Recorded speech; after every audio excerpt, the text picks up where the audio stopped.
اعوذ باللہ من الشیطان الرجیم بسم اللہ الرحمن الرحیم الحمدللہ رب العالمین الصلاۃ والسلام علی سید الانبیاء والمرسلین وعلی اہل بیتہ الطیبین الطاہرین المعصومین اما بعد اللہم صلی علی محمد وآل محمد۔ ہزار حمد ہیں اس ذات کردگار کی جس نے ہمیں اشرف المخلوقات بنایا، لاکھوں کروڑوں درود و سلام کی مستحق ہے وہ ذات جس نے ہمیں حضرت محمد مصطفیٰ صلی اللہ علیہ وآلہ وسلم کے ماننے والوں اور ان کے محبان میں سے قرار دیا۔ خداوند کریم کا لاکھ شکر ہے کہ اس نے ہمیں محب اہل بیت بنایا اور امام زمان اجل اللہ تعالی فرجہ الشریف کے منتظرین میں سے قرار دیا۔ ناظرین گرامی، 8 شوال 1926 تاریخ کا وہ سیاہ دن ہے جس دن مسلمانوں نے جنت البقیع کو انعدام کیا۔ یہ وہ دن ہے جس دن مسلمانوں کا بہت ہی قیمتی اثاثہ پانی میں بہا دیا گیا۔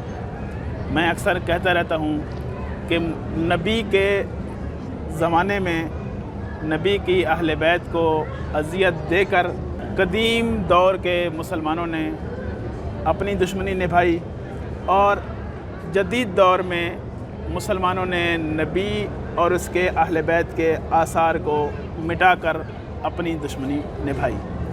اسی موضوع پر بات کرنے کے لیے ہمارے ساتھ روضہ منورہ امام علی رضا علیہ السلام میں موجود ہیں استاذ العلماء حجۃ الاسلام والمسلمین خطیب حرم امام رضا جناب علامہ سید سبط حیدر زیدی صاحب۔ قبلہ آپ کو خوش آمدید کہتے ہیں اپنے پروگرام میں، بہت ویلکم کہتے ہیں آپ کو۔ میں بھی اپنی طرف سے آپ لوگوں کا شکر گزار ہوں۔ بہت شکریہ۔ قبلہ 8 شوال تاریخ کا ایک سیاہ دن ہے جس دن مسلمانوں کا ایک بہت ہی قیمتی اثاثہ ضائع کر دیا گیا۔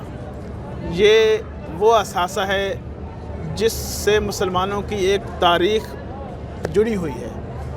جنت البقیع کے بارے میں تھوڑی وضاحت فرمائیے گا کہ یہ جنت البقیع کیا ہے؟ السلام علیکم ورحمۃ اللہ وبرکاتہ۔ میں ابتداً حرم مطہر کے میڈیا اور تمامی مسئولین و ذمہ دار کا شکریہ ادا کرتا ہوں کہ انہوں نے حقیر کو یہ موقع عنایت کیا ہے کہ جنت البقیع کے سلسلے میں کچھ آرائز پیش کر سکوں۔ جنت البقیع مدینہ کا اسلامی قدیمی اور مشہور ترین قبرستان ہے۔ جنت البقیع حقیقت میں پیغمبر اکرم کی ہجرت سے پہلے خود وہاں پہ بقیع الغرقد کے نام سے ایک علاقہ تھا کہ جس میں جھاڑ جھنکار اور اس طرح کے چھوٹے چھوٹے درخت ہوا کرتے تھے۔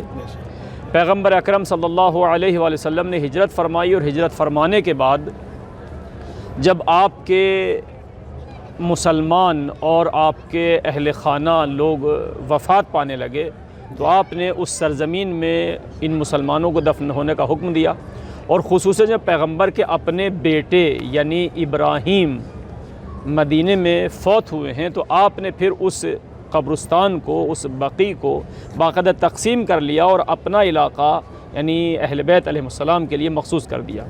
اس مناسبت سے اس کو پھر جنت البقیع، بقیع تو پرانا نام تھا لیکن جنت البقیع اس اعتبار سے کہ خاندان اہل بیت کے معزز افراد اس میں دفن ہونے لگے، اور اس کے بعد سے بہرحال اسلام کا ایک عظیم ترین قبرستان کہ جس میں اہل بیت طاہرین علیہ السلام سے لے کر کے اصحاب پیغمبر اور بڑی بڑی شخصیات اس میں دفن ہوئیں، لہذا کائنات میں یعنی خود ان مقامات کے بعد، بلکہ مقامات کے بعد بھی نہیں، ان مقامات کے ردیف میں کہ جو اسلام کی معزز ترین آپ مقامات کہہ سکتے ہیں، جی بے شک، خانہ کعبہ ہے، مسجد پیغمبر ہے یا کربلا نجف، ان میں سے ایک عظیم ترین میں سے ایک جنت البقیع ہے، چونکہ وہاں بھی معصومین علیہ السلام دفن ہیں۔ ماشاءاللہ قبلہ۔ اچھا قبلہ، جنت البقیع ظاہراً جس طرح آپ نے فرمایا یہ نہ شیعہ کا اثاثہ ہے صرف، نہ سنی، یہ تو مسلمانوں کا اثاثہ ہے، ایک اسلام کا اثاثہ ہے۔ اس میں ازواج مطہرات بھی وہاں پر ہیں، ائمہ ہیں 4، پھر اصحاب ہیں، پھر شہداء ہیں جنگوں کے، تو یہ تھوڑی اس کی وضاحت فرمائیے گا کہ وہاں پہ کون کون سی شخصیات مدفون ہیں؟ دیکھیے، آپ نے چونکہ اشارہ کیا اس بات کی طرف کہ وہاں پہ اسلام کی معزز لیکن ذریات پیغمبر میں سے سب سے پہلے خود جناب ابراہیم جو پیغمبر کے بیٹے ہیں، جی، ان کے بعد پھر خود خاندان پیغمبر میں سے عظیم ترین ہستی، اگرچہ اختلاف ہے روایات میں لیکن پھر بھی ترجیح وہی ہے، وہ ہے حضرت فاطمہ زہرا سلام اللہ علیہا۔ آپ کا مزار، آپ کا روضہ، آپ کی قبر بھی جنت البقیع ہی میں۔ ان کے بعد پھر پیغمبر کی اولاد میں مثلا امام حسن مجتبیٰ جو خود آئے مباہلہ کے تحت ابنانا و ابناکم پیغمبر کے فرزند ہیں، اور بھی بہت سی دلائل و روایت اس طرح کی سورہ کوثر کی تفصیل کے اعتبار سے، دوسرے اعتبار سے۔ پھر امام حسن کے بعد امام زین العابدین علیہ السلام، امام محمد باقر علیہ السلام، امام جعفر صادق علیہ السلام، یہ وہ معصوم ہستیاں ہیں کہ ظاہر ہے جو کائنات میں حجج الہیہ ہیں، الہی۔ ان کے بعد پھر پیغمبر کے ازواج ہیں اور پیغمبر کے اصحاب ہیں، متعدد ازواج پیغمبر خود وہیں پہ دفن ہیں۔ معزز ترین اصحاب پیغمبر جیسے مقداد جیسے ہستیاں خود وہیں پہ دفن ہیں۔ اس کے علاوہ بھی پیغمبر کے خود اپنے خاندان کے لوگ، ازواج اور اصحاب کے علاوہ بھی، جن کو اعتبار آپ اصحاب میں شمار کر سکتے ہیں، جیسے جناب عباس، جناب ابن عباس، یہ لوگ خاندان بھی ہیں اور اصحاب بھی ہیں، چونکہ پیغمبر کے ساتھ اٹھ بیٹھ رہی ہے، ان سے روایت نقل کی ہیں، مسلمان ہیں تو اصحاب بھی ہیں اور خاندان پیغمبر سے۔ اس طرح اوائل اسلام ہی سے اسلام کی معزز ترین شخصیات ہیں، اور ان کے بعد پھر چونکہ اسلام کا سلسلہ یہاں پہ رہا ہے تو ان کے بعد تابعین، تبع تابعین اور باقی دوسرے موالی چاہنے والے معزز ترین ہستیاں اسلام کی اس جنت البقیع میں دفن ہوئی ہیں۔ اچھا قبلہ، دیکھیں اگر آپ اس سے ہٹ کے دیکھا جائے، عموماً جیسے پوری دنیا میں مصر ہے، مصر ایک ایسا ملک ہے جس میں بہت ساری باقیات اس کے ملک میں ہیں، اور وہ آئے دن اس چیز کو نکالتا رہتا ہے۔ اور پھر میں نے دیکھا ہے کہ وہ لوگ اس مثلا جیسے فرعون کی جو ممی نکالتے ہیں، حالانکہ فرعون نہ مسلمان ہے، الٹا خدا کا دشمن ہے، مشرک ہے، خود خدائی کا دعویٰ کرتے ہیں، اس کی لاشوں کو بھی جب وہ لوگ نکالتے تھے یا ان کی جو ممیز یا ان کی باقیات کو، تو وہ ان کو بڑے سنبھال کے رکھتے تھے کہ یہ ہمارے ایک تاریخ کا، ہمارے ایک ملک کا اثاثہ ہے۔ تو جنت البقیع کسی ایسے غیر مسلم ملک میں بھی نہیں تھا کہ جو ہے نا، اگر ہم یہ کہہ سکیں کہ چونکہ غیر مسلم تھے، ان کو اسلام سے دشمنی تھی تو انہوں نے اس کو ختم کر دیا۔ جنت البقیع تو خود ایک اسلامی ملک میں تھا، تو کیا وجہ بنی کہ اسلامی ملک کے ہوتے ہوئے، میں اس کو اسلامی ملک ہی کہوں گا کیونکہ وہ ظاہر ہے جی، تو کیا وجہ تھی کہ ایک اسلامی ملک نے اپنی ہی اسلام کی باقیات کو، اس کی تاریخ کو مسخ کر دیا، منہدم کر دیا؟ کیا وجہ بنی اس کی؟ دیکھیے، یہ سوال بہت اچھا بھی ہے، عمیق بھی ہے، اس پہ تھوڑا سا لمحہ فکریہ غور کرنے کی ضرورت ہے۔ حقیقت یہ ہے کہ دیکھیے، مسلمان بما ہوا مسلمان، آپ نے خیر کافروں کی مثال دی مصر کی، وہ لوگ بھی اس عنوان سے کہ بہرحال ان کا قدیمی آثار ہے، اثاثہ ہے، لیکن اس کے علاوہ بھی اسلام میں تو خود قبروں کا ایک احترام اپنی جگہ محفوظ ہے، یعنی آثار اور اثاثے کے علاوہ، قدیمی آثار کے علاوہ خود احترام باقاعدہ قبروں کا پیغمبر اکرم صلی اللہ علیہ وسلم اسی جنت البقیع میں اپنی زندگی میں جاتے تھے، سلام کرتے تھے۔ ہمارے یہاں آداب ہے قبور کے کہ باقاعدہ قبرستان میں جائیں تو باقاعدہ قبروں کو، اہل قبور کو آپ سلام کریں۔ تو اس عنوان سے یہ نہیں کہا جاتا کہ اسلام سے باہر کی کوئی چیز تھی۔ اس میں جو خاص نقطہ ہے وہ دو ہیں۔ ایک طرف تو یہ ہے کہ جن لوگوں نے توڑا ہے آج ان کو مسلمان وہابیت کے نام سے یاد کرتے ہیں۔ بہرحال اسلام کا ایک فرقہ ہے وہابیت، ان کے اپنے خاص عقائد ہیں، اور ان عقائد میں یہ ہے کہ بہرحال جو دنیا سے چلا گیا ہے اس کا کوئی اثر نہیں ہونا چاہیے۔ اور وہ لوگ خود پیغمبر اکرم، یعنی آج یہ فقط ہماری زبان نہیں ہے، مسلمان جو ہماری سن رہے ہیں وہ آج عملی طور سے اگر خانہ کعبہ یا خود مسجد پیغمبر میں جائیں اور قبر رسول کی زیارت کرنا چاہیں تو وہاں پہ ان کی پولیس باقاعدہ کوڑے مارتی ہے، منع کرتی ہے کہ وہاں پہ آپ زیارت نہ کریں۔ یعنی ان کا عقیدہ یہ ہے کہ زیارت اور توسل نام کی چیز کچھ نہیں ہے اسلام میں، یہ سب شرک ہے، بدعت ہے، حرام ہے۔ یہ تو ایک عقیدے کے تحت انہوں نے ظاہری عقیدہ بنایا، اور بنانے کے بعد اس عقیدے کے تحت جنت البقیع کو منہدم کیا۔ لیکن اس کے پیچھے باقاعدہ پس منظر ہے جس میں خود حکومت سعودی کے جو سیاسی لیڈر ہیں وہ اچھی طرح جانتے ہیں کہ اصلاً یہ عقیدہ بھی اسلامی نہیں ہے، بلکہ ہمارے لیے بنایا گیا تاکہ ہم ایک حکومت کو رچا سکیں اور بسا سکیں۔ لہذا اس کے پیچھے خود اسلام دشمنوں کا ہاتھ ہے، نہ کہ مسلمانوں کا۔ اسلام دشمن یعنی اس دور کی برٹش حکومت برطانیہ نے مسلمانوں کو برباد اور ختم کرنے کے لیے پوری دنیا اسلام پہ کہ بلکہ پوری دنیا پر ان کا قبضہ تھا۔ صحیح۔ تو انہوں نے اپنی سیاست یہ چلی ہے کہ مسلمانوں میں نئے نئے فرقے بنائے جائیں۔ صحیح۔ عربوں میں، مسلمان عربوں میں وہابیت کی بنیاد ڈالی اور یہ وہابیت فرقہ بنا۔ حتیٰ خود شیعوں میں بھی شیخیت، شیخ احمد احسائی کو کربلا میں پرورش کیا گیا اور اس سے ایک نیا فرقہ شیخیہ فرقہ بنا۔ ایران میں بہائیت کی بنیاد ڈالی۔ ایران سے باہر نکل کے ہندوستان اور پاکستان بر صغیر میں غلام احمد قادیانی، احمدی فرقہ، قادیانی فرقہ، تو ان کا ہدف یہ تھا کہ یہ لوگ اسلام کو نئے نئے فرقوں میں بانٹ کے اصلی اسلام ختم کر دیں اور یہ فرقے آپس میں ایک دوسرے کے دشمن ہو کے خود آپس میں ایک دوسروں کو مٹائیں۔ لہٰذا اصل یہ خود ان کا اپنا نظریہ بھی نہیں تھا، یہ نظریہ بنایا گیا اور انگریزوں نے نظریہ بنانے کے بعد ان کو ایک نیا دین دیا۔ اس نئے دین کے تحت انہوں نے یہ کام کیا ہے، ورنہ حقیقت میں تمام مسلمان احترام کرتے ہیں، خصوصاً قبروں کا احترام اپنی جگہ۔ قبریں اگر پیغمبر سے منسوب ہوں ان کی اولاد ازواج اساس سے تو یقیناً ہر مسلمان احترام کرتا ہے۔ تو یہ اسلامی نظریہ بھی نہیں ہے، یہ باہر سے لایا گیا اور لانے کے بعد اس کے تحت جنت البقیع کو منہدم کیا گیا۔ بے شک کہ دشمنان اسلام نے ہر دور میں جب اس کو موقع ملا، جب اس کو فرصت ملی، اس نے اسلام دشمنی نبھائی۔ اہل بیت پیغمبر کو دیکھا جائے تو ان کی زندگی میں ان کو تکالیف دی گئیں، لیکن ظلم کی حد یہ ہے کہ اہل بیت پیغمبر کو ان کی دنیا سے رخصتی کے بعد بھی آرام نہیں کرنے دیا، وہاں بھی ان پہ مظالم ڈھائے گئے۔ جیسے آپ اگر کربلا دیکھ لیں تو کربلا میں جناب علی اصغر کو امام نے جب زمین میں دفنا دیا، وہ دیکھ رہے تھے اور وہ خود بھی لوگ مسلمان تھے کہ دفن ہونا ایک اسلام کی جو ہے نا وہ شاعر میں سے ہے، تو پھر بھی انہوں نے جناب علی اصغر کو قبر سے نکالا اور ان کی قبر کو ختم کیا۔ اسی طرح جناب زہرا سلام اللہ علیہ کا زندگی میں تو ان پہ اتنے مصائب آئے کہ جیسے آپ خود جانتے ہیں کہ وہ فرماتی ہیں کہ صبت علیہ مصائب، اور زندگی کے بعد جب مسلمانوں نے جب اور ان سے کچھ نہیں ہو سکا تو آخر اس دور میں مسلمانوں نے ان کی قبر کو مسمار کر دیا۔ قبلہ قبر کی جو اہمیت ہے، میں اگر یہ کہوں کہ جنت البقیع کی جو اہمیت ہے اس پہ تھوڑی وضاحت فرمائیے گا۔ دیکھیں اس عنوان کو بھی آپ یوں دیکھ سکتے ہیں کہ اولاً تو یہ ہم نے عرض کیا کہ یہ حجج الہیہ کے مقبرے اور مزارات ہیں، یہ خود ایک اپنی جگہ احترام کے قابل۔ اس کے علاوہ بھی خود اسلامی نقطہ نظر سے اگر دیکھا جائے تو اسلامی نقطہ نظر میں جنت البقیع شعائر الہی میں سے ہے۔ چونکہ آپ شعائر الہی کا مفہوم اگر دیکھیں تو قرآن کریم میں چند چیزوں کو قرآن نے شعائر سے تعبیر کیا ہے۔ مثلاً ان الصفا والمروہ من شعائر اللہ، یہ قرآن کی آیت ہے۔ صفا اور مروہ کیا ہیں؟ مکے میں دو پہاڑیوں کے نام ہیں۔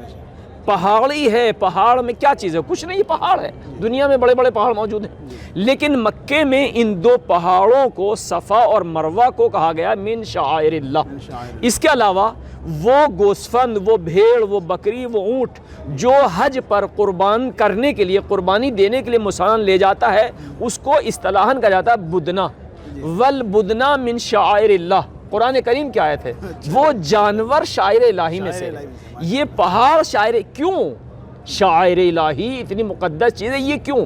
اس کا فلسفہ اگر انہی آیات میں غور کیا جائے، انہی آیات میں جہاں ان کو شاعر کہا گیا ہے وہیں ان کا فلسفہ بھی بیان کیا ہے۔ فلسفہ کیا ہے؟ اس لیے کہ یہ ذکر الہی کا محور و مرکز ہے، یعنی یا یہاں پر ذکر الہی ہوتا ہے۔ صفا اور مروہ کیوں شاعر ہیں؟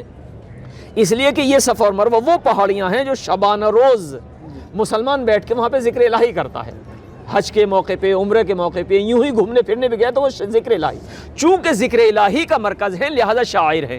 تو شاعر الہی کا محور کیا ٹھہرا؟ ذکر الہی۔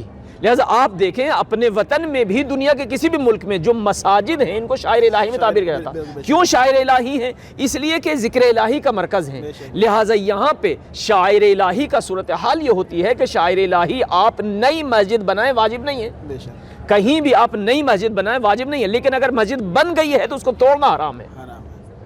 بنانا مستحب ہے، واجب نہیں تھا، آپ کہیں بھی کسی جگہ مسجد بنائیں نہ بنائیں، لیکن توڑنا حرام ہے۔ لہٰذا اب یہ شاعر الہی کا ہم نے دو نقطے بیان کر دیے۔ ایک نقطہ تو یہ ہے کہ چونکہ ذکر الہی کا مرکز ہے، لہذا جنت البقیع یہ تمام کے تمام مزارات ان مقامات میں سے ہیں کہ جہاں پہ ذکر الہی ہوتا ہے۔ آپ یہاں پہ حضرت امام علی رضا علیہ السلام کے روزے پہ ہیں، اندر جا کے دیکھیں 24 گھنٹے علاوہ صلوات اور ذکر کے، نماز کے، قرآن کے کوئی دوسرا کام نہیں ہے، تو ظاہر ہے اس سے بڑا ذکر الہی کا مرکز اور کیا ہوگا؟ لہذا ذکر الہی ہے، لہذا شاعر الہی ہے یہ۔ اور اب شاعر الہی کے لیے دوسرا نقطہ ہم نے یہ بیان کیا کہ شاعر الہی کو بنانا مستحب ہے، مسجد بنانا مستحب ہے، لیکن اگر بن گئی ہے تو توڑنا حرام ہے۔ جنت البقیع پیغمبر نے بنائی تھی، ہم نے نہیں۔ پیغمبر نے اس بقیع الغرقد کو جنت البقیع اپنے قبرستان سے منسوب کیا، اب پیغمبر نے بنایا ہے، لہذا اب اس کا احترام شاعر کے ہونے سے اور اس لیے بھی کہ پیغمبر نے بنایا ہے، اب قیامت تک اس کو باقی رکھنا مسلمان کا پر وظیفہ واجب ہے، چونکہ توڑنا حرام ہے۔ یہ ایک نقطہ تھا شاعر جو ہم نے قرآن کریم کی۔ ایک اور ظریف نقطہ میں بیان کروں، بہت ظریف ہے، وہ ہے قرآن کریم کے سورہ حج میں 40ویں آیت۔ قرآن کریم کا سورہ حج اور سورہ حج کی 40ویں آیت میں باقاعدہ لَحُدِّمَتْ صَوَامِعُ وَبَيْعٌ وَصَلَوَاتٌ وَمَسَاجِدُ، یہ قرآن کریم کی آیت ہے، سورہ حج 40 نمبر۔ اس میں ہے کہ لَحُدِّمَتْ صَوَامِعُ وَبَيْعٌ، صوامع مفسرین نے کہا کہ یہودیوں کے عبادت خانہ ہیں، بیعٌ عیسائیوں کے عبادت خانہ ہیں، ومساجد مسلمانوں کے عبادت خانہ ہیں۔ ان تین چیزوں کے درمیان آیا ہے صلواتن۔ صلواتن نام کی کوئی چیز دنیا اسلام کے پوری دنیا میں نہیں پائی جاتی۔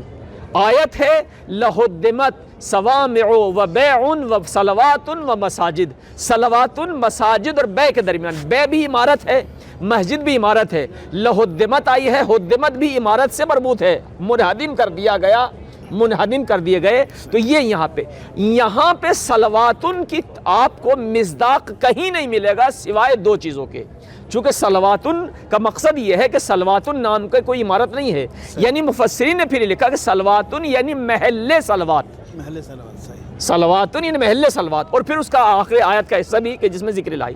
محل صلوات کے اعتبار سے اگر آپ دیکھیں تو محل صلوات میں عظیم ترین مرکز یہ مشاہد مشرفہ ہے۔ جتنی صلواتیں ان میں پڑھی جاتی ہیں روزوں میں، اتنی آپ کو دنیا میں کہیں نہیں ملے گی۔ دوسرا امام بارگاہ ہے، چونکہ مجلسوں میں صلوات پڑھی جاتی ہے، ذاکرین پڑھتے ہیں تو مومنین صلوات پڑھتے ہیں، تو یہ یہاں صلواتن سے مراد آیت میں امام بارگاہ ہیں، حسینیات اور یہ مشاہد مشرفہ ہیں۔ لہذا ان دو کے اعتبار سے بھی ان کو اللہ نے قرآن میں کہاں شمار کیا ہے؟ مساجد کے ساتھ، یعنی جتنا احترام مساجد کا ہے اتنا ہی ان کا ہے۔ لہذا اب عام حسینیے ہیں تو اس کا احترام عام مسجد کی طرف ہوگا، لیکن اگر ایسا مرقد ہے جیسے جنت البقیع تو پھر اس کا احترام خانہ کعبہ کی طرح ہے، مسجد پیغمبر کی طرح ہے، کربلا کی طرح ہے، نجف کی طرح ہے۔ ان آیات کے اعتبار سے جنت البقیع شاعر الہی ہے اور انتہائی قابل احترام مقام کا نام ہے۔ ماشاءاللہ قبلہ بہت شکریہ آغا صاحب، گفتگو ماشاءاللہ بہت اچھی ہو رہی ہے، لیکن چونکہ ہمارے پروگرام کا وقت بہت مختصر رہتا ہے، میں آخری ایک سوال آپ سے پوچھنا چاہوں گا، اور میں چاہوں گا کہ وہ ہمارے اس پروگرام کا ایک پیغام بھی ہونا چاہیے۔ قبلہ دشمن نے کیا یا اپنوں نے کیا، ہو گیا ایک جو بقیہ کا جو نقصان ہو گیا وہ ہو گیا، مسلمانوں کا اس دور میں اب کیا وظیفہ بنتا ہے؟ دیکھیے یہ بھی بہت اہم نقطہ ہے۔ اولاً تو یہ کہ جنت البقیع کے متعلق ہم نے عرض کیا کہ یہ فقط شیعوں کا مرکز نہیں ہے، چونکہ اولاد پیغمبر، ازواج پیغمبر، ذریات پیغمبر، اصحاب پیغمبر اس میں دفن ہے۔ لہٰذا پہلا نقطہ تو یہ ہے کہ یہ مسلمانوں کے اتحاد کا مرکز ہے، چونکہ تمام کے تمام مسلمان بہرحال ان ازواج پیغمبر سے، اصحاب پیغمبر سے، اولاد پیغمبر سے ارادت اور عقیدت رکھتے ہیں۔ یہ الگ بات ہے کہ امام مانے نہ مانے، لیکن ذریت پیغمبر، اولاد پیغمبر تو مانتے ہیں۔ امام حسن مجتبیٰ کو ہر مسلمان مانتا ہے کہ پیغمبر کی اولاد میں سے، حضرت فاطمہ زہرا سلام اللہ علیہ کو، یہ اسی طرح اور دوسرے لوگ۔ لہٰذا پیغام ہمارا یہ ہے کہ مسلمانوں کو چاہیے کہ اپنے اتحاد کو باقی اور بلکہ مضبوط بناتے ہوئے اس کی باقاعدہ سر نو تعمیر کی جائے، مسلمان نہیں ہے کہ فقط اس پہ شیعہ زور دیں کہ اس کو تعمیر کیا جائے، بلکہ دنیا کا ہر مسلمان اپنی جگہ پر کھڑے ہونے کے بعد اعلان کرے کہ بھئی یہ وہابیت سے مربوط نہیں ہے، یہ شیعوں سے مربوط نہیں ہے، یہ سنیوں سے مربوط نہیں ہے، بلکہ اسلام سے مربوط ہے۔ اور دنیا کے تمام مسلمان جو بھی جس فرقے سے بھی تعلق رکھتا ہے، جس عقیدے سے بھی تعلق رکھتا ہے، جس فقہی مذہب سے تعلق رکھتا ہے، لیکن چونکہ پیغمبر سب کے پیغمبر ہیں، اولاد پیغمبر، اصحاب پیغمبر سب کے لیے محترم ہیں، لہذا ہر مسلمان کا وظیفہ ہے کہ اپنے اتحاد کو بھی اور اپنے اس عقیدے اور مذہب کے بھی اظہار کے لیے جنت البقیع کو تعمیر کیا جائے، اور جنت البقیع پوری دنیا کے لیے مرکز اور مرکز عبادت اور مرکز توسل و شفاعت و زیارت قرار دی جائے۔ بہت شکریہ قبلہ آپ کا، ماشاءاللہ بہت اچھا نقطہ آغا صاحب نے بیان فرمایا کہ مسلمانوں کو چاہیے، خود حکومت وقت کو چاہیے کہ جنت البقیع کی از سر نو تعمیر کی جائے، تاکہ اسلام کا یہ جو اثاثہ ہے یہ باقی رہ سکے۔ اس میں مسلمانوں کے اثاثے ہیں، اس میں مسلمانوں کے تبرکات ہیں، اس میں مسلمانوں کے معتبر شخصیات کے مزارات ہیں، اور یہ ایسی چیزیں ہیں کہ جو مقام توسل اور قبولیت کی جگہیں ہوتی ہیں۔ جیسے میں ایک روایت قبلہ میرے ذہن میں آ گئی ہے کہ امام صادق سے کسی نے پوچھا کہ میں نے ایک منت مانی ہے، وہ میں کیسے پوری کروں؟ مطلب منت یہ تھی کہ میرا کام ہو گیا تو میں جنت کی چوکھٹ چوموں گا۔ تو امام نے فرمایا کہ تم جا کر اپنے والدین کے پاؤں چوم لو، تو یہ گویا تم نے جنت کی چوکھٹ چوم لی۔ اس نے کہا مولا میرے تو والدین دنیا میں نہیں ہیں، تو مولا نے فرمایا کہ ان کی قبروں پر جا کر اگر تم نے ان کی قبر کو چوم لیا، گویا کہ تم نے جنت کی چوکھٹ کو چوم لیا۔ اس نے کہا مولا میرے والدین کی قبر بھی مجھے معلوم نہیں ہے، تو مولا نے فرمایا کہ گھر میں جاؤ اور والدین کی 2 قبریں چھوٹی چھوٹی بناؤ، ان کو چوم لو، گویا تم نے جنت کی چوکھٹ کو چوم لیا۔ تو یہ تو واقعاً ایک جنت کی چوکھٹ، کیا خود جنت ہیں، خود جنت کے مالک وہاں پر ہیں۔ تو مسلمانوں کو چاہیے، حکومت وقت کو چاہیے، اور تمام اسلامی ممالک کو بھی چاہیے کہ وہ اس پہ اپنا بیان دیں اور اس کو از سر نو اس کی تعمیر کے لیے کام کریں۔ قبلہ بہت شکریہ، آپ نے وقت دیا، بہت اچھا موضوع تھا اور بہت ہی آپ سے علمی چیزیں ہم نے حاصل کی۔ قبلہ ہمارے جو کہ پروگرام کا ایک روال ہے کہ جو ہمارے مومنین پروگرام دیکھتے ہیں ان کا ہمیشہ رہتا ہے کہ ہمارے لیے آخر میں حرم امام رضا میں بیٹھ کر جنت میں بیٹھ کر ہمارے لیے دعا کی جائے۔ تو قبلہ آپ مومنین کے لیے ایک دعا فرمائیے گا۔ بہرحال جنت البقیع کے سلسلے میں گفتگو ہے، اور یہ بہترین عبادت کا مقام، عبادت کا زمان، عبادت کا ٹائم ہے، لہذا یہاں پہ ہم دعا گو ہیں۔ اللہم انی اسألک بحق محمد وانت المحمود وبحق علی وانت العلا وبحق فاطمہ وانت فاطر السماوات والارض وبحق الحسن وانت المحسن وبحق الحسین وانت قدیم الاحسان وبحق الائمۃ التسعۃ الطاہرین من ذریۃ الحسین علیہ السلام۔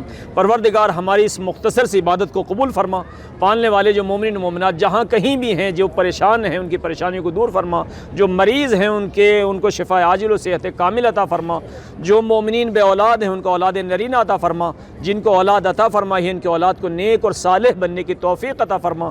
پروردگار یہ جنت البقیع کے سلسلے میں پروگرام ہے، پالنے والے جتنی بھی ہماری مساجد، ہمارے امام بارگاہ، ہماری عبادت گاہیں جہاں بھی ویران ہیں، پروردگار تو اپنا لطف و کرم سے ان تمام عبادت گاہوں کو آباد فرما، ان میں سب سے پہلے جنت البقیع کو ہمارے لیے آباد فرما، اور تمام مومنین کے لیے زیارت گاہ، زیارت توسل اور تمام عبادت کا مرکز قرار دے۔ ہم سب سے ہمارے زمانے کے ولی وارث امام زمانہ کو راضی و خوشنود فرما، پروردگار امام زمانہ کے ظہور میں تعجیل فرما، اور ہم سب کو ان کے انصار و اعوان میں شمار فرما۔ والسلام علیکم ورحمۃ اللہ وبرکاتہ۔ جی تو مومنین، یہ تھے ہمارے مہمان حجۃ الاسلام والمسلمین استاد العلماء علامہ سید صفتی حیدر جدید صاحب، جو جنت البقیع کے حوالے سے بہت ہی اچھی گفتگو کر رہے تھے۔ مومنین، جو کہ ہمارے پروگرام کا وقت بہت مختصر رہتا ہے، انشاءاللہ پھر ملیں گے اگلے ہفتے نئے پروگرام کے ساتھ، نئے مہمان کے ساتھ۔ تب تک کے لیے ہماری ٹیم کو اجازت دیجیے، اللہ حافظ۔ اللہم صلی علی ابن مسرز المرتضی الامام التقی النبی وحجت کلام الفوق الان ومن تحت السرى الصدیق